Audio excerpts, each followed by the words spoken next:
Tanda-tanda kekalahan Jepang mulai terlihat pada Perang Pasifik di tahun 1944.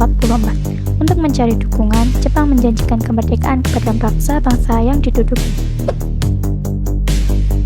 Pada tanggal 7 September 1944, Jenderal Kuniaki Koiso menjanjikan kemerdekaan kepada Indonesia. Berkaitan dengan janji Jepang, dibentuklah BPUPKI. BPUPKI atau nama Jepangnya adalah Dokuritsu Junbi Chosakai. BPUPKI atau Badan Penyelidik Usaha-Usaha Persiapan Kemerdekaan Indonesia dibentuk pada tanggal 1 Maret 1945 dan memiliki 63 anggota. Ketua BPUPKI adalah Dr. KFD Rajimon Wedjo Diningrat. BPUPKI melakukan sidang sebanyak 2 kali.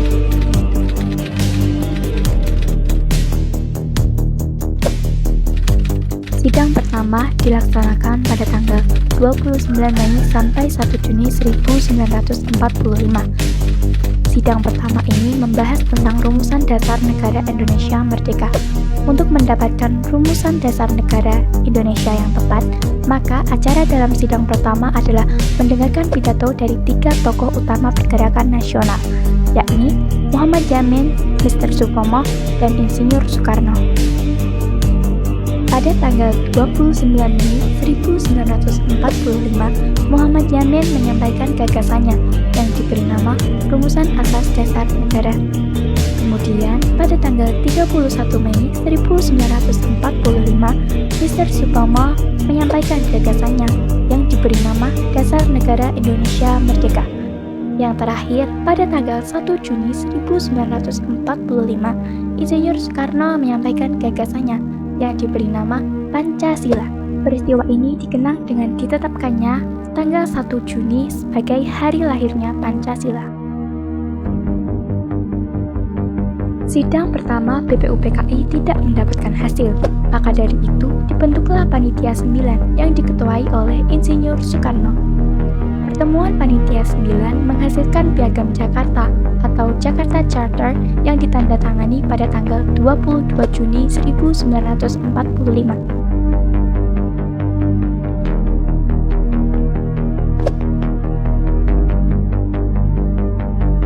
Sidang kedua BPUPKI yang dilaksanakan pada tanggal 10 sampai 17 Juli 1945. Pada sidang BPUPKI yang kedua ini membahas tentang beberapa hal. Yang pertama, membahas tentang rancangan Undang-Undang Dasar. Untuk membahas rancangan Undang-Undang Dasar, maka dari itu dibentuklah Panitia Perancang Undang-Undang Dasar yang berjumlah 19 orang, yang diketuai oleh Insinyur Soekarno. Panitia Perancang Undang-Undang Dasar kemudian membentuk panitia kecil yang beranggotakan 7 orang untuk merumuskan batang tubuh Undang-Undang Dasar. Ketua panitia kecil ini adalah Mr. Supomo. Yang kedua, membahas tentang bentuk negara. Mayoritas peserta dalam sidang menyetujui bentuk negara republik. Maka dari itu, diputuskanlah bentuk negara Indonesia adalah republik. Yang ketiga, wilayah. Yang keempat, membahas kewarganegaraan. Yang kelima, susunan pemerintahan. Dan yang terakhir, unitarisme dan federalisme.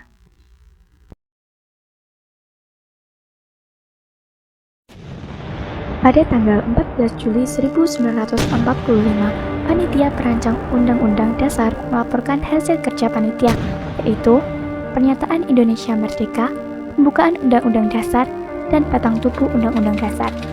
Pada tanggal 16 Juli 1945, BPUPKI menerima dengan bulat naskah Undang-Undang Dasar yang dibentuk oleh Panitia Perancang Undang-Undang Dasar.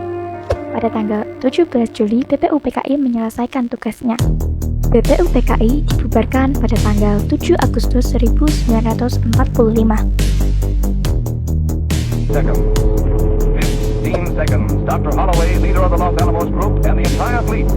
Pada tanggal 6 Agustus 1945, Sekutu meluncurkan bom atom di kota Hiroshima, Jepang. Untuk mencari dukungan, Jepang mempertegas janji kemerdekaannya. Jenderal Darauchi kemudian membentuk PPKI. PPKI atau nama Jepangnya adalah Dokuritsu Junbi Inkai.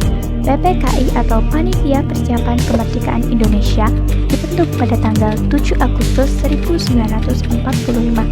PPKI awalnya memiliki 21 anggota, kemudian bertambah menjadi 27. Ketua PPKI adalah Insinyur Soekarno, Wakil PPKI adalah Muhammad Hatta, dan Penasihat PPKI Ahmad Subarjo. Tujuan dibentuknya PPKI adalah untuk mempersiapkan segala sesuatu yang berkaitan dengan keperluan pergantian kekuasaan dari pihak Jepang kepada bangsa Indonesia.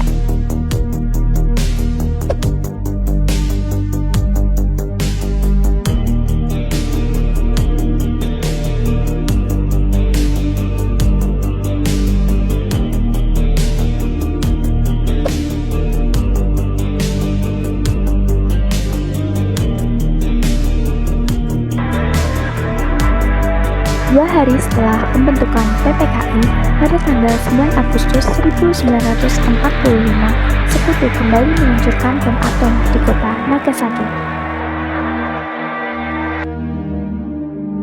Di hari yang sama, Jenderal Terauchi memanggil 3 tokoh nasional, yakni Insinyur Soekarno, Mohatta, dan Dr. KRT Regimen Widyodiningrat ke Dalat, Vietnam, untuk menerima informasi tentang pelaksanaan proklamasi, yaitu proklamasi akan dapat dilaksanakan dengan segera.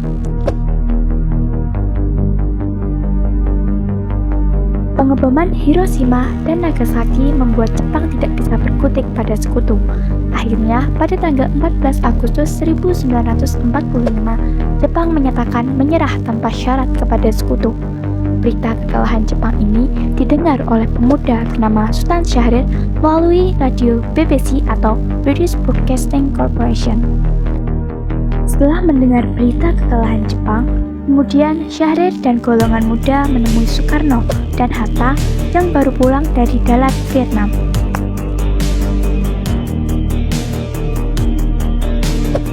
Golongan muda mendesak Soekarno dan Hatta agar segera melakukan proklamasi kemerdekaan tanpa PPKI, karena Sekutu akan menganggap kemerdekaan Indonesia adalah hadiah dari Jepang. Namun, Soekarno dan Hatta tidak setuju dan berpendapat bahwa harus melaksanakan musyawarah dengan PPKI terlebih dahulu. Perbedaan pendapat ini mendorong golongan muda berunding pukul 12 malam waktu Indonesia Barat menjelang 16 Agustus 1945 di Jalan Cikini 71, Jakarta. Hasil perundingan golongan muda yakni sepakat untuk membawa Soekarno dan Hatta keluar kota dengan tujuan untuk menjauhkan dari pengaruh Jepang. Pada 16 Agustus 1945, pukul 4:30 dini hari, golongan muda berhasil membawa Soekarno dan Hatta ke wilayah Rengas Dengklok, Karawang, Jawa Barat. Sesampainya di Rengas Dengklok, Karawang, Jawa Barat, Soekarno-Hatta bersama golongan muda disambut baik oleh pasukan peta pimpinan Sudarko Supino. Namun, Soekarno-Hatta tetap dalam pendiriannya, yaitu menolak ide golongan muda. Di tengah-tengah perdebatan antara golongan muda dan golongan tua, pada pukul 5:30 waktu Indonesia Barat, Ahmad Subarjo bersama sekretarisnya Sudiro datang menyampaikan kebenaran menyerahnya Jepang kepada Sekutu. Hal ini membuat Soekarno-Hatta setuju untuk memproklamasikan kemerdekaan di Jakarta. Ahmad Subarjo kemudian menjamin menaruhkan nyawanya dengan menjemput Soekarno-Hatta kembali ke Jakarta dan menjamin proklamasi kemerdekaan dapat terselenggarakan. Hasil dari peristiwa Rengas Dengklok ini adalah jaminan bahwa proklamasi kemerdekaan akan diumumkan pada tanggal 17 Agustus 1945 selambat-lambatnya pada pukul 12 siang waktu Indonesia Barat. Soekarno-Hatta bersama golongan muda sampai di Jakarta pada pukul 11 malam waktu Indonesia Barat pada tanggal 16 Agustus 1945. Kemudian menuju ke rumah Laksamana Maida.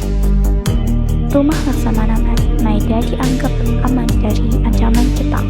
Tadashi Maida adalah kepala kantor penghubung Angkatan Laut. Pada pukul 3 pagi waktu Indonesia Barat, teks proklamasi disusun. Insinyur Soekarno berperan dalam merumuskan dan menuliskan teks proklamasi. Muhatta merumuskan kalimat kedua teks proklamasi dan Ahmad Suparjo merumuskan kalimat pertama teks proklamasi. Pukul 4 pagi waktu Indonesia Barat, Soekarno membaca hasil rumusan proklamasi. Seluruh yang hadir menyetujui konsep proklamasi tersebut. Kalimat pertama proklamasi berisi pernyataan kehendak bangsa Indonesia untuk merdeka. Kalimat terakhir yaitu pernyataan mengenai pemindahan kekuasaan.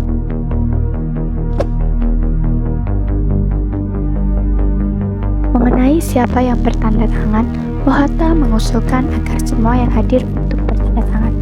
Namun, pemuda bernama Sukarni mengusulkan agar Soekarno dan Hatta saja yang bertanda tangan.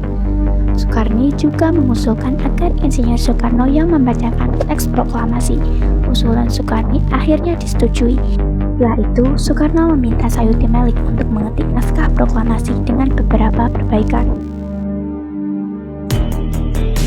Ada 3 perubahan yang terdapat pada naskah hasil ketikan Sayuti Melik, yaitu yang pertama, kata tempo menjadi tempo. Kedua, kata wakil-wakil bangsa Indonesia menjadi atas nama bangsa Indonesia. Yang ketiga, penulisan tanggal yang tertera. Pertemuan kemudian bubar setelah penentuan waktu upacara pembacaan proklamasi kemerdekaan, yaitu tanggal 17 Agustus 1945 pukul 10 pagi waktu Indonesia Barat di Jalan Pegangsaan Timur nomor 56, Jakarta.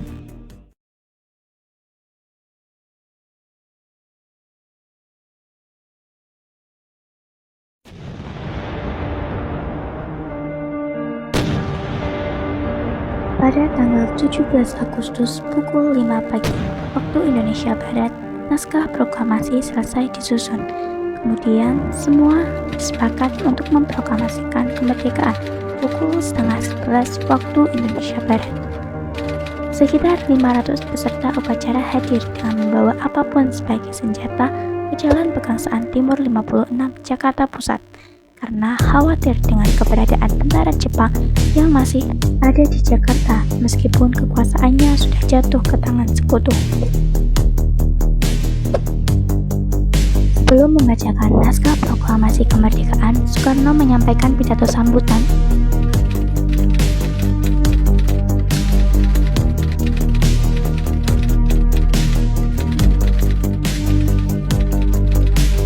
Proklamasi. Kami, bangsa Indonesia, dengan ini menyatakan kemerdekaan Indonesia.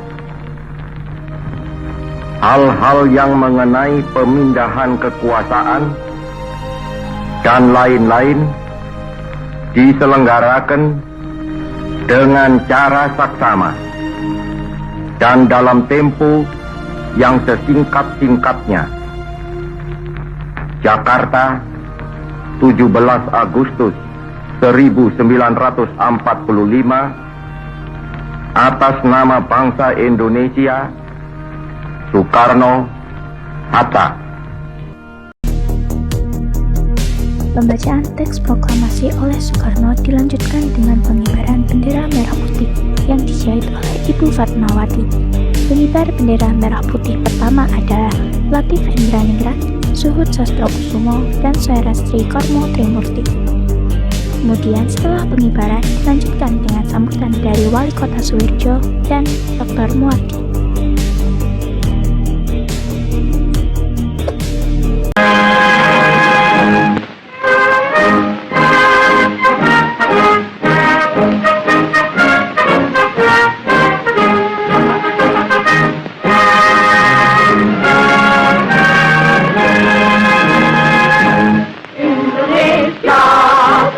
Airku, tanah tumpah darahku, di sanalah aku berdiri, jadi pandu hidupku. Indonesia kebangsaanku, bangsa dan tanah airku, marilah kita berseru, Indonesia bersatu. Hiduplah bangsaku, rakyatku semuanya. Bangunlah jiwanya, bangunlah badannya untuk Indonesia Raya. Indonesia Raya, merdeka, merdeka, tanahku negeriku yang ku cinta. Indonesia Raya, merdeka, merdeka, hiduplah Indonesia Raya. Indonesia tanah yang mulia, tanah kita yang kaya. Di sanalah aku berdiri untuk selama-lamanya. Indonesia tanah pusaka, jasa kita semuanya. Marilah kita mendoa Indonesia bahagia. Suburlah tanahnya, suburlah jiwanya, bangsanya, rakyatnya semuanya.